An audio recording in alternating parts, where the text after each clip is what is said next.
Over the next couple of days, you're going to hear a lot of white people, influencers, politicians wringing their hands and saying, violence is never the answer. We can't kill people because of their ideas. Okay, then why did we kill Adolf? Anyway, they're ignoring the fact that Charlie Kirk was an ambassador of violence. He was a prophet of the gun. He once said that he believed that the hundreds of people that die every year because of gun violence are a necessary evil so that he can continue to carry around his God-given boomstick. And that's a ghoulish opinion. That's not just an idea. That's an idea that he acted upon. It becomes an action when you make it a central part of your career. He was a ghoul. You know, last year, he said in February of 2024 that children should be able to watch public executions. Do you think he would have said that if he knew that his children would be watching his public execution?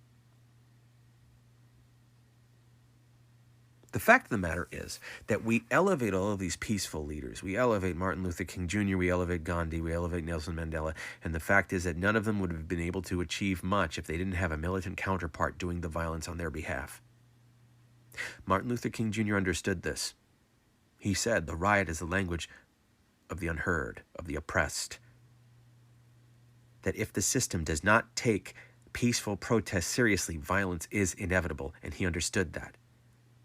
Martin Luther King Jr. wouldn't have gotten very far without threat of violence from the Black Power movement, from Malcolm X and the Nation of Islam, from Bobby Seale and Huey Newton of the Black Panther Party. You know, it's not very often talked about because we like to hold up the peaceful side of Nelson Mandela, but Nelson Mandela, after having tried his civil disobedient route, got frustrated that it was doing nothing and founded the militant arm of his African National Congress, the Spear of the Nation, and started committing terror attacks, which is why he was imprisoned when he did his hunger strike. He won a Nobel Peace Prize after the violent acts. Gandhi had two militaristic counterparts.